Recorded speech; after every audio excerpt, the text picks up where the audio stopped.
Andres from AA Sports. The Mexico national team lost 4-0 versus Uruguay in their second preparation game for Copa América. Many would argue this was expected, and in my heart of hearts, I expected them to lose as well in this game, simply because right now Uruguay is better and has more depth in their roster. But even then, this performance was absolutely abysmal all around. So much so that the Mexican fans started to shout "Ole" against their own players in a home atmosphere every time Uruguay passed the ball. It felt like the players Lozano put on the field it looked as if they were not up to the task. It looked as if they were approaching this as if we were, playing a friendly against Haiti. That was how slow they looked. That's how mediocre the effort put on the field looked in this game. It is inexcusable and absolutely unacceptable, especially in that first half. That first half was absolutely atrocious. That is the sign of a locker room and a team culture that has completely disintegrated. And that poor mentality in the locker room, that is the fault of Jaime Lozano. That the team does not have the right attitude come kickoff and look unprepared, that's on him. What isn't his fault are the players playing terrible and not being good enough. On Wednesday, every single player on that starting 11, except Piojo Alvarado, was awful in that game. Raul Rangel made his national team debut as a starting goalkeeper. It would have been better to have him make his debut and start against Bolivia, not against Uruguay, which was supposed to be a test for our best starting 11. Rangel, he had arguably one of the roughest debuts for a goalkeeper that I have seen. That was shocking. Experimenting and letting him debut versus Bolivia, I would be okay with. But against Uruguay and top teams, really? Brian Garcia was also atrocious. He's relatively old to be making just his second game for Mexico, and in a Copa América preparation game, he was a player I expected to be a substitution to Israel Reyes, not a starter. He was terrible, and he needs to go straight back to Liga MX. Arteaga, who started in the left-back position, also played badly. This was a player who just came back from Europe, and while he's been robbed of fair chances given they have been sticking with Jesus Gallardo for so long, even then his performance in this game was bad. He got bullied on the field. Midfield was non-existent. Edson was playing completely out of his element, where all the offensive attempts to push up with the ball started with him. Why? He's a defensive midfielder, not an attacking midfielder where he can push up like a winger. And then we put in Luis Romo. Why? What did he do at Monterrey or in his last national team call-ups to deserve playing time? Nothing. And he did nothing in this game. And on the offensive front, the only player who looked good in this game was Piojo, who had a shot that hit the crossbar. Quiñones looked decent, but only played 16 minutes, so it's hard to really judge him off such little time when he should be starting. And the same for Santi Jimenez. They gave him 6 minutes to prove himself. And then the federation will say, él no hace nada, él es tronco. That's another issue I'll dig into in a bit. And then you call up and put in Alexis Vega. What for? To show his lack of motivation and just so he can get into another behavior scandal off the field, which nearly ended his career and ended his time at Chivas? You want that? You want him to do that again? Let's just get straight into the grades. After an awful 4-0 loss versus Uruguay, here are the grades for Mexico in this game. Goalkeeper, F. Raul Rangel made his debut for the national team in this game and got thrashed between the posts. He conceded 4 goals in this game. First goal, he came out early to block a cross into the center. That wasn't a shot on goal, but the rebound got put in the net. Second goal, a grounder finish rolled in by Pelistri. Malagón would have saved that, Ochoa would have saved that. Most experienced goalkeepers would have saved that. He could have done much better there. The third goal, he was completely out of position, expecting a shot from Araujo when you knew that was going to be a cross into the center. Out of position and gave Nunez an open goal to easily finish with. And the fourth was another one where he didn't need to come out when you knew it would be a cross into the center for the shot, conceding yet another open goal finish. Arguably the worst possible debut a goalkeeper could have had. He should not have been starting in this game over Malagon. This game showed us that Rangel, who just became a starter at the club level this year, he isn't good enough or experienced enough right now. And this does lead into the argument of, is it possible that Ochoa and Malagon are the two best keepers we have, and whether we need to accept that as them being the two best goalkeepers we have? Because right now Rangel showed he is not experienced enough. Defensive fullbacks. D. Brian Garcia was the starting right back and Gerardo Arteaga was the starting left back. Brian Garcia is 26 years old and this is only his second game for Mexico. And at 26 years old, that is relatively late to build him up to be part of the main squad. At this point, we already know who he is as a player, and it was very clear he is not good enough for the national team. If you wanted to play him against Bolivia and see how young players do with veteran Liga MX players in that game, that was the game to do it. His chance has come and gone, and he couldn't defend a thing in this game. I'll say something similar for Arteaga. As starting left back, he could not defend Pelestri or keep up with him at all in this game, really. He got bullied, and his inability to defend him resulted in Pelestri, who, while he's a good player, he's not amazing or elite. Yet in this game, he looked like an elite player. And because of that, he was able to get a goal and an assist. While some of it isn't the fault of Arteaga, as he hasn't gotten many chances due to the FMF wanting to stick with Jesus Gallardo and that he wasn't playing with the rest of the A-team defense, he still played badly, and that is nothing positive from this for him. Between the two of them, the fullbacks only had one tackle won in this game. You don't win games by winning only one tackle. Center backs. F. Victor Guzman was just as bad in the center back position as Brian Garcia. Not a single tackle won, committed a foul, and left Pelistri completely undefended on the second goal.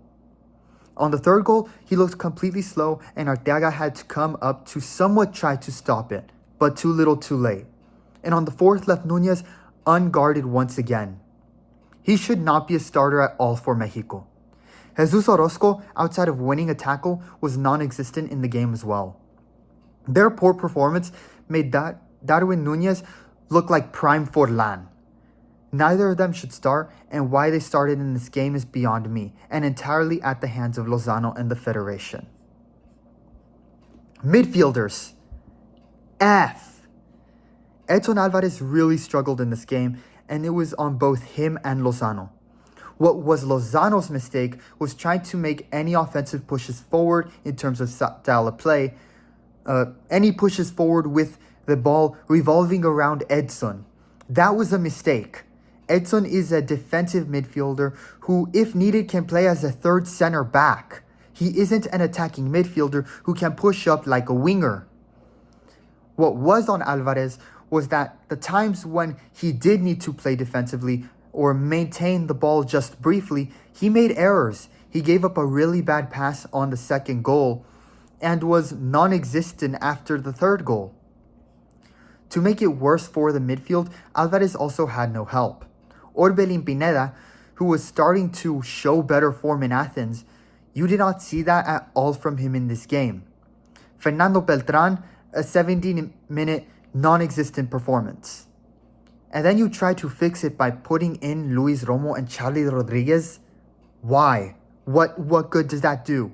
It is truly amazing how Luis Romo and Charlie still get playing time. They didn't do fuck all to earn it, and they didn't do fuck all in this game. Charlie should have never been called up again, and Romo should have stopped being called up since October last year. Wingers, C-. Chino Huerta struggled in this game and could not produce anything offensively. He looked completely out of his element. While you can argue it was expected given this is his first game against an elite international team that has won the World Cup before, it still wasn't good enough given he is expected to be the next Mexican player to make the jump to Europe. That is, of course, assuming his club doesn't inflate his transfer market value. Piojo Alvarado, give him credit. Despite his club not being in great form and the team playing terribly in this game, he still showed great form and looked like the best player on the team, at least in this game. He had a shot hit the crossbar early in the game in a moment where he made something out of nothing. But outside of that, was unable to produce anything, nor did he have the help to do so. Unfortunately, it seems he has a trend of hitting the crossbar, as he has done this in the national team and Liguilla and Jornada with Chivas a lot. With his shots appearing to have a gravitational pull towards the crossbar, it does make me question whether he has the good luck to be on the national team, as at some point his shots constantly hitting crossbars, that will become concerning. Striker, F. Guillermo Martinez started over Santi Jimenez in yet another game where they snubbed Santi of a starting opportunity.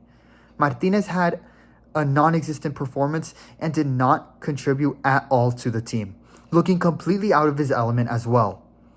He should not have been starting. And when they did put Santi in, it was with only 6 minutes left in the game. Leaving one of the top scorers in the Eredivisie on the bench and only giving him 6 minutes of playing time is unbelievable, inexcusable, unacceptable. And then you make it worse when you put in Alexis Vega as a sub, a player who has been known to lack motivation and willingness to test himself. It was horrible. But with how the team has been run over the last 3 years, it is sadly not surprising. We'll talk about that in a moment. Head coach, D-. Commentator Cristian Martinoli, during the game when Jaime Lozano turned to his assistant coach for advice, said that Lozano should maybe turn to Marcelo Bielsa and ask him a question and for some advice. That's how bad it got. It is clear that he lacks experience at the senior level and isn't the right fit for Mexico. The starting 11 Lozano put on the field, it looked as if they were not up to the task. It looked like they were approaching this as if they were playing a partido molero. That was how slow they looked. That's how mediocre the effort looked in this game. It is inexcusable, unacceptable, especially in that first half. That is the sign of a locker room and team culture that is completely disintegrated. And that poor mentality in the locker room, that is the fault of Jaime Lozano. That the team does not have the right attitude come kickoff and look unprepared and lacking motivation, that's on him. Because you saw the opposite from this Uruguayan team that wasn't even the A team for Uruguay. This was their B. They only had 15 guys. 15 guys on the roster for that game. And they had less ball possession and still dominated against Mexico in this game. When there was a 50-50 play, boom, they go into it because their mentality is it's either your leg or my leg getting to the ball first, and I'm going to do all I can to make sure it's not your leg getting to the ball first. And then the lack of adjustments, that reluctance to adapt. Maybe it's partially due to his inexperience, but that is also on Lozano. You're down 3-0 at the half, make substitutions, make changes. Put Johan Vazquez in the game to help stop the bleeding from the center back positions. Put Jordi Cortizo in instead of freaking Luis Romo. And get Tala Rangel and Memo Martinez off the field. But he didn't do that. He waited, sat around, and let them concede a fourth goal until he finally made a change in the 55th minute. And by then, all the substitutions were in garbage time. It didn't matter. The game was already over. But even if Mexico fires him, because, there is a growing feeling that he isn't the right fit as head coach. Even if they fire him, what good does that do? Some factors in this game were not even his decision. This generational change, a lot of it was forced by the federation because Lozano was put on the hot seat and told, if you don't do this and we see better results, you're gone. This was done despite some of these players having no business or reason to be there. Despite federation issues playing a big negative role, he nevertheless still had some major mistakes, and that can't be forgiven from Lozano. Federation. F. The federation has made anything and everything about Mexico's poor football state somehow even worse. And while I liked the idea of a generational change, what I did not expect was them to completely force it on the team, especially in these big games that Mexico doesn't get too often. When I said just a moment ago that this generational change was forced by the federation, if you're wondering if I am suggesting the federation imposed players on Lozano and that Lozano really doesn't have 100% control of his team, the answer is yes. And it's an awful problem, and it was clear in this game. Against Bolivia, a team we know we are better than, if you want to try out younger, even youth players at a senior level and experiment with someone like Brian Garcia or Memo Martinez just to, see what they do, I was okay with it then. In a Partido Molero where we play Guatemala, El Salvador, or Curacao, teams we know we are better than, yeah, let's bring on younger players. And yeah, we can experiment with others that are relatively older and give them a chance to represent Mexico. Yeah, why not? Because in those games, it's a good time to do that. Because you're already better than your opponent and you're more likely to win no matter what. But in this game, I did not expect them to experiment and force the generational change as much as they did and waste an opportunity to test players that will be on your starting 11.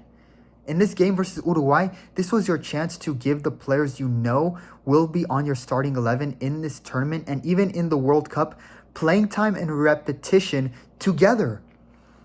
This was the game where Santi should have started, Malagon should have been goalkeeper, Vasquez, Reyes, and Quiñones should have all been starting. But instead, we decided to experiment and waste an opportunity to develop and build up our A team. You can't force a generational change. A generational change comes naturally. In this game and any game, you let the coach call the shots, not impose your will on them. If there's a player who is truly talented and you has the skill to be part of the team in the future for the World Cup, let him earn his spot and come into the team naturally when he shows he is clearly better than the guy before him. That's how you make a generational change, not by forcing it and imposing a player on the head coach and imposing players just to promote a certain Mexican club or promote the league as a whole. This isn't a place where you promote a club, Pachuca or America, or just promote Chivas or Liga MX as a whole. You don't do that at the national team level. Which leads to why Santi isn't playing as a starter. That is 100% the federation snubbing him, because no normal coach, good or bad, would leave their best striker, who is one of the top goal scorers in the Eredivisie, on the bench for nearly an entire game. That is the federation stepping in to tell Lozano to not play him. One, because of course he doesn't play in Liga MX, so there's no marking purpose because they choose to mark it instead of actually put results first. And then, of course, having a vendetta against Santi for criticizing the federation's management and structure of the Liga MX. Because everything Jimenez has criticized was true. From flaws to the Liga MX structure, player attitudes within the Liga MX, to even the federation's mistakes managing the team. And frankly, they're trying to oust him for it. They're ousting him for speaking out. The federation needs a complete teardown and a rebuild, like the US after they failed to qualify for the World Cup in 2018. But that won't happen unless fans become vocal through their money. Fans need to stop going to the games, especially here in the US. Hit the federation where it hurts them the most, and it will force them to truly make changes for the better.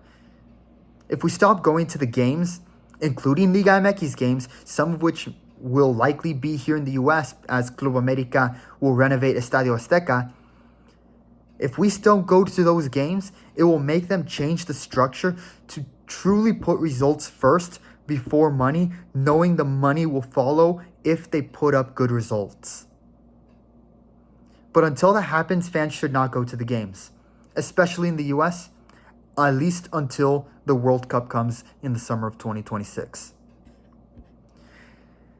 I mean, that's all for grades and my reactions. Unfortunately, it is a very dark outlook right now for the Mexican national team. Really nothing positive coming out of this. Hopefully they actually play the real starters and best 11 we have versus Brazil to give them playing time and develop them for the long term. Even if we lose, I mean, at least we would be testing our best 11. This loss does put Jimmy Lozano's coaching record at a shaky 8 wins, 3 draws, and 5 losses. With Javier Aguirre not renewing his coaching position at Mallorca and taking a current advising role within the team and the federation, Lozano is definitely on the hot seat. And questions are rising if Lozano will even coach the Copa América. It again depends on the results, but serious changes need to be made in player development and management in the federation. The next game will be versus Brazil in Texas at Kyle Field. With how things are going so far, I think the goal is just to look competitive and show some sort of improvement, just to stop the free fall entering the Copa América. We'll see who plays and how that goes. And of course, we'll then see come June 12th who will be on the 23-man roster for Copa América. Well, sorry it is a brutally honest video, but that's how the game went, and it was tough to watch. So I think we do need to hold the national team accountable and be honest, and for that I gave an honest grade and reaction. Andres from AA Sports, leave your opinions on the game versus Uruguay in the comments below. That's all for me in this one, and of course I will see you with more reactions after the Brazil game. Thank you so much, and I'll see you in the next video.